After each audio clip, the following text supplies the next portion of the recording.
Simple as that.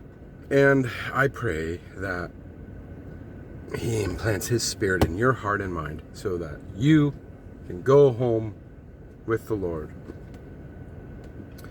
And so I have another message I want to give about what I think started today. Everything has an appointed time. But for now, we consider your orbital path of life. Time and chance rules all things.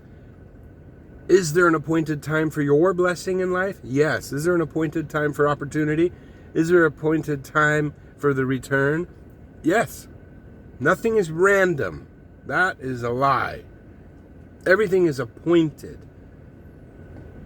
Now, free will can exist inside of appointments. You can spit, swallow, chew, digest, or move on. Either way, there's appointed times, and the Lord today we know is an appointed day, still today, of God's grace. Today, one more day of Christmas. That's how I put it, man. One more day of Christmas before the new year.